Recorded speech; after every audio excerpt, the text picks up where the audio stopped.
This is a story about the girl who chose the dead. Long ago, in the heart of the forest, there was a village. And in that village, there was a law older than the trees, older than the rivers, older even than the ancestors' bones.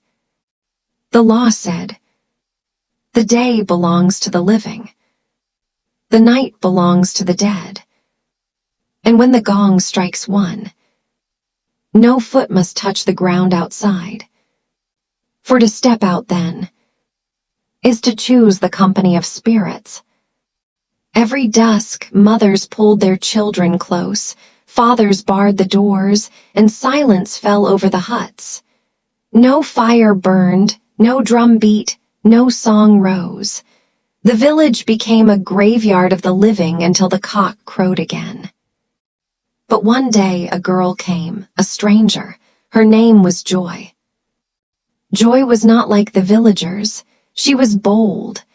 Her feet had walked rivers swollen with crocodiles, her eyes had stared down leopards in the dark, or so she claimed. She laughed quickly and her pride was tall. When the elders warned her, she only smiled. "What harm can shadows bring?" she asked. "I have lived beneath night all my life. I am not afraid."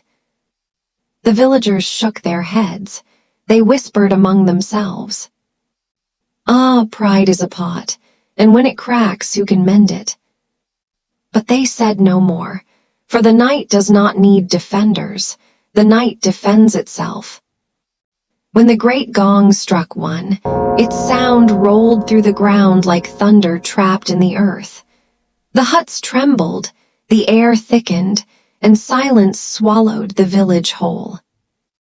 Joy lay on her mat, her eyes wide. "If the dead truly walk, let me see them," she thought. So she rose, opened her door, and stepped out. The village lay heavy in darkness. The moon was fat and pale, shadows long and crooked. Her own shadow bent behind her, twisted, as though it did not belong to her. And there, beneath the great tree, she saw them. 2 children, small, no taller than her waist.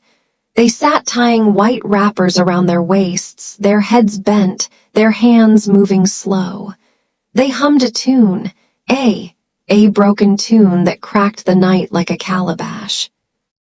"Children," Joy called softly, "why are you awake?"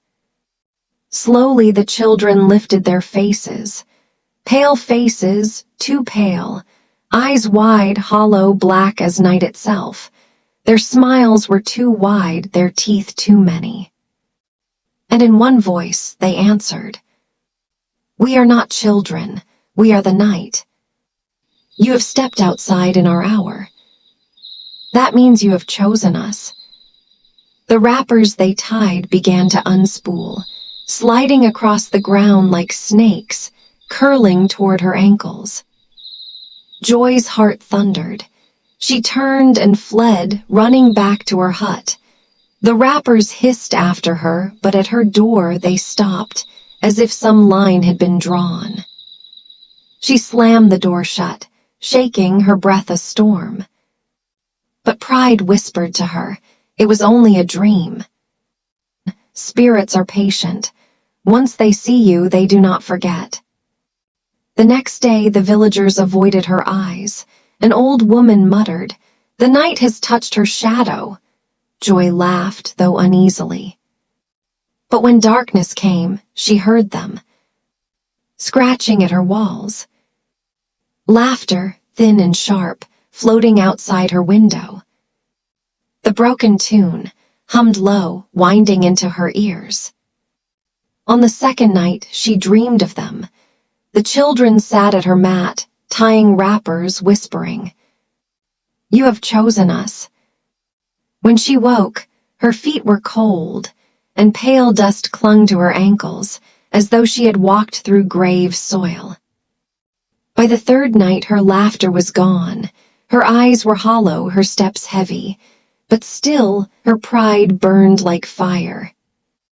"If I hide," she thought, "I will be hunted. If I face them, perhaps they will leave me. And so, when the gong struck one, she opened her door again. The silence was deeper than before. The air pressed heavy, thick as water. Shadows twisted across the ground, stretching into shapes that did not belong to tree or hut. The children waited beneath the tree, but this time, they did not sit, they stood, their heads tilted, their eyes gleaming like wet stones.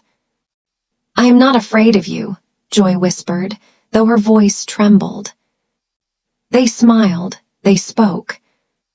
"We were patient. We waited. You have come again. Now the night will take you." The wrappers unfurled, stretching across the square. They coiled around her ankles, her wrists, her throat, cold as death, damp as earth. She tried to scream, but the night swallowed her voice. She tried to fight, but her body grew heavy, her shadow pulling away from her. The children laughed, laughter that cracked like bone, and they dragged her into the dark. At dawn, her hut was found empty. Her mat was neat, untouched, as though no one had ever slept there. The villagers did not speak her name. To call the lost is to invite the dead. But since that night, they say 3 figures sit beneath the great tree when the gong strikes one. 2 children tying white wrappers, and a girl with wild hair and a smile too wide. Her laughter mingles with theirs, thin and sharp, carrying on the wind to every shuttered window. And so the law remains unbroken. The day belongs to the living. The night belongs to the dead. And when the gong strikes one, no foot must touch the ground outside. For to step out then is to choose the company of spirits. If you enjoyed this story and want to hear more amazing folktales like this, don't forget to like, subscribe, and turn on the notification bell so you never miss a new tale. Thank you.